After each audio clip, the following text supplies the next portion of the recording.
Hello students, आज हम बात करेंगे पॉलीमर्स और उसके क्लासिफिकेशन के बारे में कि आपके जो पॉलीमर्स जो मैंने फर्स्ट वीडियो में आपको बताया था कि व्हाट इज पॉलीमर। अब हम उसका क्लासिफिकेशन पढ़ेंगे जो आपके सीबीएसई बोर्ड में आपका बहुत इंपॉर्टेंट क्वेश्चन कवर करता है। ये आपका वीडियो आई होप आपको इसमें समझने में आपकी हेल्प करेगा। तो क्लासिफिकेशन ऑफ पॉलीमर जो है बच्चों की, पॉलीमर को हम कितने तरह से क्लासिफाई करते हैं, तो आपका 4 बेसिस पे हम पॉलीमर को क्या करते हैं, क्लासिफाई करते हैं। सबसे पहले है बेस्ड ऑन सोर्सेज के बेस में। सोर्सेज के बेस में मतलब हमने पॉलीमर को कहाँ से लिया, ठीक है। तो इस बेस पे आपके पॉलीमर को आप थ्री कैटेगरी में कैटेगराइज करेंगे। First is natural polymer, second is semi synthetic polymer, third one is synthetic polymer. Second है आपका बेस्ड ऑन स्ट्रक्चर के बेस में कि पॉलीमर का आपका स्ट्रक्चर किस तरह का होता है, उसके बेस पे हम जो पॉलीमर को क्लासिफाई करते हैं वह है आपके linear polymer, branched polymer and cross linked और network polymer. Okay. Third one is based on mode of polymerisation के बेस पे कि किस तरह से, किस काइंड ऑफ प्रोसेस से आपने पॉलीमराइजेशन, किस प्रोसेस का यूज किया जिससे आपका पॉलीमर आपके पास आया। तो इस बेस पे हम पॉलीमर को जो क्लासिफाई करते हैं वो 2 टाइप्स के पॉलीमर होते हैं। एक है एडिशन पॉलीमर और second one is condensation polymer and third one is based on molecular forces. That means जो पॉलीमर है उनके बीच में इंटरमॉलिक्यूलर फोर्स ऑफ अट्रैक्शन किस टाइप का है, उस बेस पे जो हम पॉलीमर को क्लासिफाई करते हैं वो आपका 4 टाइप से कैटेगराइज करेंगे उन्हें। Elastomers, fibres, thermoplastic and thermosetting. अब मैं फटाफट से आपको इन चारों के बारे में इनकी डेफिनेशन डिफाइन करूंगी और उसी पे फोकस करेंगे जिससे आपका रेगुलर बोर्ड में क्वेश्चन पूछा जा सकता है, ठीक है। आपका बेस्ड ऑन सोर्सेज हुआ और बेस्ड ऑन स्ट्रक्चर हुआ, ये बहुत इंपॉर्टेंट पार्ट नहीं है आपका, इसलिए मैं इसको सिर्फ डिफाइन करते हुए आपको इजिली समझ में आ जाएगा। आप इस वीडियो को 1-2 बार देखिए, आपको ये इजी समझ में आ जाएगा। सेकंड और जो थर्ड और फोर्थ टाइप है based on mode of polymerisation and based on molecular forces, ये आपके इंपॉर्टेंट पार्ट है। इनके आपने शॉर्ट क्वेश्चन यहाँ से जरूर पूछा जाता है बोर्ड में, ठीक है। तो देखिए फर्स्ट है आपका बेस्ड ऑन सोर्सेज के बेस में जो 3 टाइप्स का मैंने बोला पॉलीमर आपका जो हम लेते हैं वो आपका 3 टाइप्स के पॉलीमर्स होते हैं। एक नेचुरल पॉलीमर है, उसके नाम से हमें सिंपल पता चल रहा है नेचुरल पॉलीमर, जो आपको नेचर में एज इट इज मिला, जिसमें हमने किसी भी तरह का मॉडिफिकेशन नहीं किया और जैसा आपका नेचर में मिला उसे हमने एज इट इज क्या किया, यूज में लाए। तो आपका क्या है इसमें सिंपल अगर मैं डिफाइन करूं, found in nature mostly plants and animals, जो आपका नेचर में मिलते हैं। जनरली हमें ये मिलते हैं प्लांट्स और एनिमल सोर्सेज से, जैसे आपका प्रोटीन हो गया, नेचुरल रबड़ हो गया, एक्सेट्रा। सेमी सिंथेटिक, सेमी मतलब हाफ सिंथेटिक, ठीक है। जो सिंथेटिक मतलब कंप्लीटली जो आपका मैनमेड है, सेमी मतलब जो हाफ मैनमेड है, कुछ आपका नेचर से मिला, कुछ उसमें मॉडिफाई किया ताकि वो आपका अच्छे से हम उसको यूज कर सकें, हमने अपने बेनिफिट के लिए उसमें थोड़ा मॉडिफिकेशन किया। तो आपका कौन से, सम मॉडिफिकेशन इन नेचुरल पॉलीमर, जब हम नेचुरल पॉलीमर का कुछ मॉडिफिकेशन करते हैं बाय आर्टिफिशियल मीन्स तो उसको हम बोलेंगे सेमी सिंथेटिक पॉलीमर। इसके एग्जांपल है बच्चों आपके नाइट्रोसेलुलोज, सेलुलोज, एसीटेट, एक्सेट्रा। अब है आपका थर्ड टाइप का सिंथेटिक पॉलीमर। सिंथेटिक पॉलीमर को हम सिंपल सा याद रख सकते हैं मैन मेड पॉलीमर, जिसको टोटली हमने अपने बेनिफिट के लिए बनाया है। जैसे आपका पॉलीथीन हमें सबको मालूम है, टेफ्लॉन है आपके, जो आपके क्या बोलेंगे नॉन स्टिकी कुकवेयर्स आते हैं, यूटेंसिल्स आते हैं, वो सारे आपके टेफ्लॉन के उसमें कोटिंग होती है। इसको मैं बाद में आपका डिस्क्राइब करूंगी ज्यादा। तो आपका सिंपल सा ये बेस्ड ऑन सोर्सेज के बेस में आप ये 3 कैटेगरी ध्यान रखेंगे। अब सेकंड है बेस्ड ऑन स्ट्रक्चर के आपको पॉलीमर कैसा दिखाई देता है, उसके बेस में भी आपका बहुत ईजी, आपको इन डायग्राम्स के थ्रू ही इजिली समझ में आ जाएगा।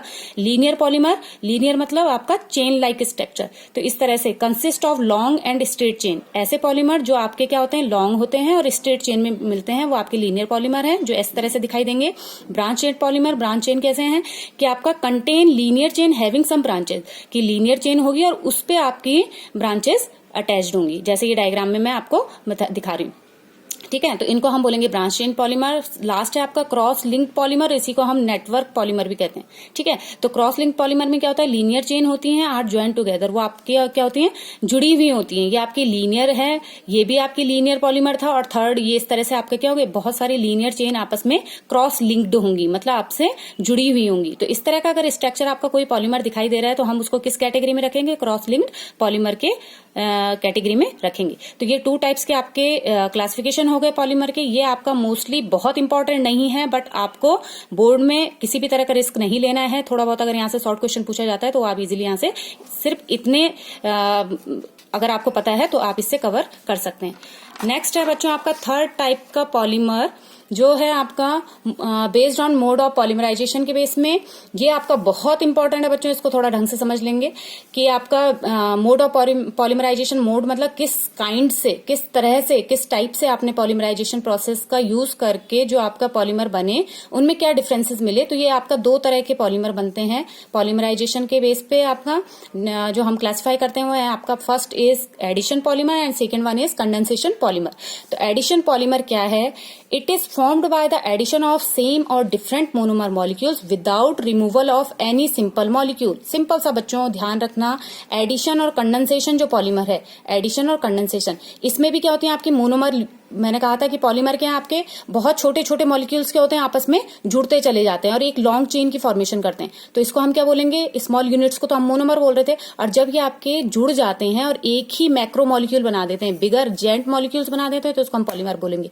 ठीक है बच्चों? तो अगर आपका क्या है पॉलीमर, अगर आपके पॉलीमर जो बन रहा है वो आपका जब जुड़ा और जब बिगर मॉलिक्यूल्स की शेप में आया, और उस समय बिगर मॉलिक्यूल बनाते समय किसी भी सिंपल मॉलिक्यूल का रिमूवल उससे नहीं हुआ, मतलब कुछ भी चीज नहीं निकली, आपने 10 मोनोमर लिए, 10 स्मॉल यूनिट्स थी आपके पास, और जो आपका पॉलीमर बना उसके अंदर भी आपके 10 मोनोमर एज इट इज जुड़ गए, मतलब रिमूवल कुछ भी नहीं हटा, तो उसको हम बोलेंगे एडिशन पॉलीमर। इस एड वर्ड से ध्यान रख सकते हैं हम इजीली, एड मतलब total addition of total reacting molecules. Okay, तो इससे इसकी डेफिनेशन आप इजीली लर्न रख सकते हैं अगर आपको ये समझ में आया। It is formed by the addition of same और डिफरेंट मोनोमर, मतलब एक तरह के मोनोमर भी हो सकते हैं और अलग अलग तरह के मोनोमर भी हो सकते हैं, और अगर वो जुड़ के कोई पॉलीमर बना रहे हैं, बट ये लाइन आप ध्यान रखेंगे, without removal of any simple molecule, किसी भी सिंपल मॉलिक्यूल का रिमूवल नहीं होना चाहिए, तो वो आपके एडिशन पॉलीमर की कैटेगरी में आएंगे।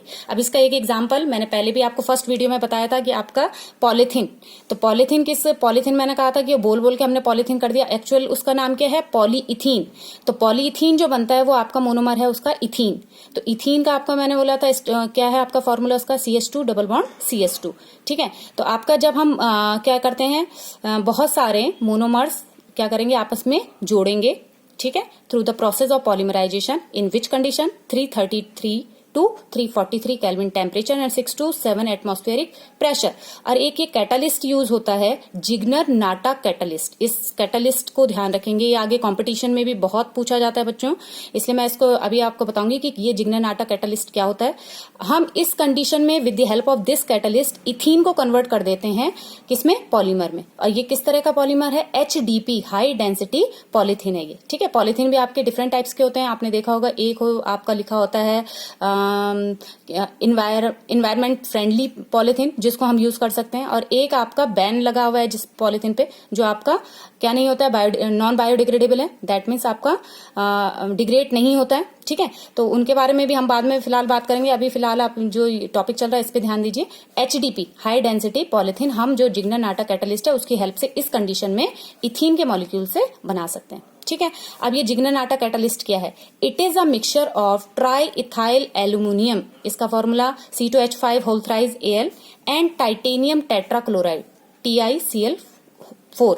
ठीक है, तो इन दोनों का मिक्सचर जब तैयार किया जाता है तो इस मिक्सचर को हम क्या बोलते हैं? जिग्नर नाटा कैटालिस्ट कहते हैं।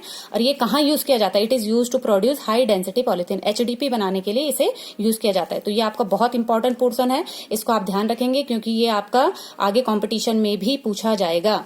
अच्छा, अब एडिशन और कंडेंसेशन पॉलीमर में क्या डिफरेंस है बच्चों? केवल कंडेंसेशन एडिशन पॉलीमर में क्या था? मोनोमर जुड़ रहे थे without removal of any simple molecule. सिर्फ ये ही डिफरेंस आपका कंडेंसेशन में है। क्या इसमें भी क्या होगा? मोनोमर जुड़ेंगे but with removal of simple molecule. It is formed by the condensation reaction between different bifunctional और trifunctional monomer units with elimination of simple molecule। ओहो पेंसिल, ये आपका क्या हो गया? एलिमिनेट हो गया इसमें आपका सिंपल मॉलिक्यूल। ठीक है बच्चों, तो इसमें आप क्या रखेंगे ध्यान? इसमें आपका सिर्फ यही डिफरेंस है, एडिशन पॉलीमर में आपका कोई रिमूवल नहीं हुआ था। कंडेंसेशन पॉलीमर में क्या होता है आपका? मोनोमर टू पॉलीमर जब आप बनाते हैं तो रिमूवल होता रहता है सिंपल मॉलिक्यूल्स का। सिंपल मॉलिक्यूल किन्हें बोलते हैं? जो इजीली रिमूव हो जाते हैं, जैसे वाटर मॉलिक्यूल है, एल्कोहलिक मॉलिक्यूल है, या आपका हाइड्रोक्लोरिक एसिड है। ओके, अब इसका एग्जांपल है आपका एक नायलॉन 66 जो है आपका क्या है, एक पॉलीमर है। ये किससे बनता है, इसके मोनोमर यूनिट है hexamethylene diamine and adipic acid. अब आपको ये naming as it is learn करनी है, ठीक है। Hexamethylene diamine adipic acid. अब ये हेक्सामिथाइलिन डायमीन क्या है, मेथ कितने कार्बन को बोलते हैं, एक कार्बन को। तो ये आपका इसका फॉर्मूला हो जाएगा CH2 का होल 6, CH2 होल 6 डाईएमीन, मतलब 2 एमीन फंक्शन ग्रुप। तो एमीन NH2, तो बोथ साइड हेक्सामिथाइलिन डायमीन के बोथ साइड आपका NH2 इसको मैं किस तरह से लिख रही हूँ, NHH, और इस साइड भी NHH। ऐसे क्यों लिखा मैंने, ताकि आपको इजीली समझ में आ जाए, ठीक है। अभी मैं बताती हूँ किस तरह से हमने इसे करना है। Plus adipic acid, adipic acid का फॉर्मूला क्या होता है, CH2 whole 4 and both side COOH। इसी आप याद करेंगे, hexamethylene diamine CH2 whole 6 and adipic acid में बीच में क्या है, CH2 का होल 4। हेक्सामिथाइलिन डायमीन में both side NH2 and adipic acid में बोथ साइड COOH, ठीक है। अब आपका क्या होगा, डायमीन की साइड से बच्चों ध्यान रखना, डायमीन की साइड से हमेशा रिमूवल होता है एमीन में। एमीन से क्या रिमूव होता है, जब ये जुड़ेंगे, ये मॉलिक्यूल्स आपस में जुड़ेंगे। मैंने बोला पॉलीमर क्या है, बहुत सारे, ये मैं सिर्फ एक एग्जांपल के तौर पे ले रही हूँ कि किस तरह से मॉलिक्यूल्स आपस में जुड़ा, ठीक है। अब आपके नंबर ऑफ, मैंने बोला बहुत सारे होते हैं, क्योंकि आपके फिक्स क्वांटिटी नहीं होती है कि आपको नायलॉन 6 का जो थ्रेड आपके पास बनेगा वो आपको कितने मोनोमर आपको लेने पड़ेंगे। इसलिए हम जहां पे क्वांटिटी फिक्स नहीं होती है वहां पे हम नंबर ऑफ क्वांटिटी के लिए क्या इंडिकेट कर रहे हैं, स्मॉल एन में। ये मैं आपको फर्स्ट वीडियो में बता चुकी हूँ। तो जब हम n मॉलिक्यूल हेक्सामिथाइलिन डायमीन के लेंगे और n मॉलिक्यूल ही एडिपिक एसिड के लेंगे, तो आपके किस तरह से अटैच होगा ये हम सिर्फ एक मॉलिक्यूल्स में सीख लेते हैं, बाकी आपको पता चल जाएगा कि बोथ साइड जब आपके अरेंजमेंट होते हैं तो आपके किस तरह से जुड़ते चले जाते हैं। तो हेक्सामिथाइलिन डायमीन की साइड से एमीन से निकलेगा H, और एडिपिक एसिड के COOH, जो ये आपका कार्बोक्सिलिक एसिड फंक्शनल ग्रुप है, यहां से आपका रिमूव होगा हमेशा OH, ठीक है। तो आपका क्या टोटल क्या बन गया, H यहां से हटा, OH COOH की साइड से हटा, तो ये टोटल मॉलिक्यूल बन गया H2, माइनस हो जाएगा आपका H2, ठीक है। और ये जो आपका पॉलीमर है नायलॉन 6 ये इस तरह से आ जाएगा, single bond NH, single bond CH2 का whole 6, single bond NH, single bond OC, CH2 का होल 4 CO, ठीक है। और मैंने बोला पॉलीमर कैसे लिखते हैं, हम उसको क्या करेंगे, कंटिन्यूटी की चेन के लिए बोथ साइड आप क्या करेंगे, सिंगल बॉन्ड लगाएंगे, उसको क्या करेंगे, क्रॉस करेंगे with the help of this bracket, and quantity of monomer कितने लिए थे हमने, क्वांटिटी फिक्स नहीं थी, n लिए थे, तो वो आपका क्वांटिटी ऑफ n आपका इस तरह से आता है, जैसे मैंने फर्स्ट वीडियो में बताया था कि पॉलीमर हम किस तरह से लिखते हैं, ओके। तो इस स्ट्रक्चर को हमने क्या बोला, नायलॉन 6 बोला, ठीक है। नायलॉन आपको पता ही है, नायलॉन आपका क्या है, फाइबर है जो यूज किया जाता है, आपका सॉक्स वगैरह होते हैं, वुलन क्लॉथ्स होते हैं, उसमें आपका नायलॉन्स का थ्रेड होता है, ताकि आपके जो कपड़ों की स्ट्रेंथ है, स्ट्रेंथ को इंक्रीज करने के लिए, ओके। अच्छा, अब है बच्चों आपका नेक्स्ट, आपका जो लास्ट बेस्ड ऑफ क्लासिफिकेशन है पॉलीमर का, ये भी आपका बहुत इंपॉर्टेंट है। ये आपका है बेस्ड ऑन मॉलिक्यूलर फोर्सेस, कि मॉलिक्यूलर फोर्सेस के बेस पे आप पॉलीमर को किस तरह से क्या करते हैं, क्लासिफाई करते हैं। तो मॉलिक्यूलर फोर्स मतलब जो पॉलीमर बना उनके बीच में जो फोर्स ऑफ अट्रैक्शन है मॉलिक्यूल्स के बीच में, वो किस टाइप का है, बहुत स्ट्रांग है, वीक है, ना ज्यादा स्ट्रांग ना वीक है, उसके बेस पे जो हम पॉलीमर को क्लासिफाई करते हैं वो आपका कितनी तरह से है। First is elastomer, second is fibre, third is thermoplastic and last one is thermosetting, ठीक है। इन पे आपके शॉर्ट नोट पूछे जाते हैं, इसलिए आप इनको इस वीडियो से नोट करेंगे और इसको याद कर लेंगे। इलास्टोमर्स क्या है आपके, इसमें मैं पॉइंट वाइज बता रही हूँ, इजिली आपको लर्न हो जाएंगे। Weakest intermolecular forces of attraction, जो इलास्टोमर्स होता है, इलास्टो इस वर्ड से आप याद रख सकते हैं, इलास्टिक नेचर, ठीक है। तो ये जो पॉलीमर है इनके बीच में जो मतलब जब मोनोमर जुड़े, जब बहुत सारे आपके स्मॉल यूनिट्स आपस में जुड़ी, तो वो जो स्मॉल यूनिट्स के बीच में जो बॉन्डिंग की फॉर्मेशन हुई वो क्या था आपका, बहुत weakest intermolecular force of attraction से वो आपस में क्या हुए, लिंक हुए और उन्होंने फॉर्मेशन की पॉलीमर की, ठीक है। तो जो इलास्टोमर्स होते हैं, इलास्टोमर्स टाइप के पॉलीमर्स होते हैं, उनके बीच में weakest intermolecular force of attraction होता है, okay. Second, elastomers possesses N elastic character, जो इलास्टोमर्स हैं वो आपका क्या करते हैं, इलास्टिक नेचर दिखाते हैं। इलास्टिक नेचर, इलास्टिक आपको मालूम है जो क्या होते हैं, एक्सटर्नल फोर्स जब हम अप्लाई करते हैं इलास्टिक के ऊपर तो क्या हो जाते हैं, वो आपके स्ट्रेच हो जाते हैं, और जब हम एक्सटर्नल फोर्स क्या करेंगे, रिमूव करेंगे, तो वो आपका अपनी इनिशियल कंडीशन में आ जाएगा, ठीक है, इलास्टिक का यही नेचर होता है। तो इलास्टोमर्स भी आपके क्या होते हैं, इलास्टिक कैरेक्टर के होते हैं। अब इसके एग्जांपल्स क्या हैं, ये वर्ड्स आपके लिए थोड़े नए हैं, buna S, buna N, neoprene, but आपका बहुत इजी चैप्टर है बच्चों, इसको समझने की कोशिश करना और इसको साथ ही साथ लर्न भी कर लेना, ताकि आपको बोर्ड में जो 3 to 4 मार्क्स का यहाँ से क्वेश्चन बनेगा वो आपको फिक्स रहे कि हम इस चैप्टर से उसे कर लेंगे। ओके, तो इलास्टोमर्स का आपका सिर्फ ध्यान ये रखना है, weakest intermolecular force of attraction between the monomer unit and elastic character. Example buna N, buna S और नियोप्रीन। ठीक, फिर सेकेंड टाइप ऑफ जो पॉलीमर है बेस्ड ऑन मॉलिक्यूलर फोर्स के बेस पे, वो आपका फाइबर्स है। इसमें क्या है, इसमें वीकेस्ट इंटरमॉलिक्यूलर फोर्स है, इसमें strongest intermolecular force of attraction है। जैसे आपका हाइड्रोजन बॉन्ड आपका क्या होता है, स्ट्रॉन्ग बॉन्ड होता है। ठीक है, तो इस फाइबर्स के बीच में जो बॉन्डिंग होगी वो हाइड्रोजन बॉन्डिंग होगी, और इनके जो इंटरमॉलिक्यूलर फोर्स ऑफ अट्रैक्शन है बिटवीन द मोनोमर वो स्ट्रॉन्गेस्ट होता है। Okay, these are used for making fibre. ये आपका क्यों यूज किया जाता है, फाइबर्स को बनाने, धागे के फाइबर्स का मतलब थ्रेड बनाने में यूज किया जाता है। As their molecules are long and thread like, क्योंकि ये आपका किस तरह से होता है, थ्रेड लाइक होता है, इसलिए इजिली आप इससे थ्रेड सिंथेसाइज कर सकते हैं। इसके एग्जाम्पल क्या है, नायलॉन 6 जो मैंने अभी एग्जांपल लिया था, नायलॉन 6 टेरिलीन एक्सेट्रा। ठीक, अब आपका नेक्स्ट है थर्मोप्लास्टिक। इनको देखिए बच्चों, थर्मो मतलब क्या होता है, थर्मो मतलब टेम्परेचर, प्लास्टिक मतलब प्लास्टिक। तो जो आपका टेम्परेचर पे प्लास्टिक से बिहेव करे वो आपका थर्मोप्लास्टिक पॉलीमर है। अब प्लास्टिक क्या होता है, जब हम टेम्परेचर इंक्रीज करते हैं तो आपका वो सॉफ्ट हो जाता है, और जब हम टेम्परेचर क्या करते हैं, हटाते हैं, ठीक है, या लो करेंगे तो आपका वो क्या हो जाएगा, हार्ड हो जाएगा। तो बस ये ध्यान रखना है आपने, थर्मोप्लास्टिक, थर्मो मतलब टेम्परेचर देने पे, प्लास्टिक मतलब प्लास्टिक सा जो बिहेव करे वो थर्मोप्लास्टिक पॉलीमर है।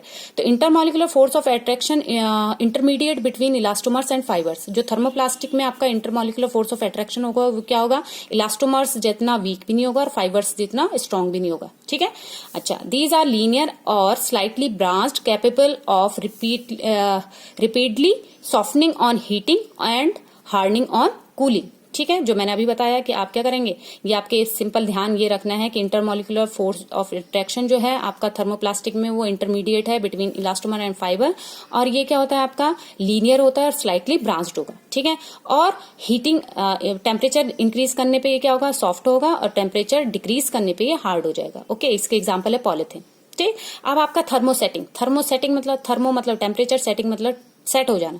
ठीक, जो टेम्परेचर देने पे सेट हो जाए, मतलब अपनी इनिशियल शेप में फिर ना आए, वो है आपके thermosetting.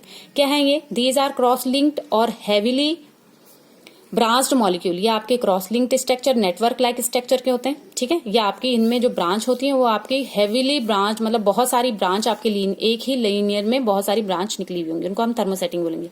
Okay, this polymer cannot be reshaped. ये आपके रिशेप्ड नहीं, मीन्स आपका इनिशियल कंडीशन में एक बार इनका स्ट्रक्चर चेंज हो गया टेम्परेचर देने पे, तो ये अपनी एक्चुअल कंडीशन में फिर नहीं आएंगे। इसके एग्जाम्पल है bakelite, urea formaldehyde resin etcetera. ठीक है बच्चों, अब मैं एक फटाफट से एक शॉर्ट क्वेश्चन ले रही हूँ जो बोर्ड में आपका बहुत 2-3 साल से लगातार पूछा जा रहा है।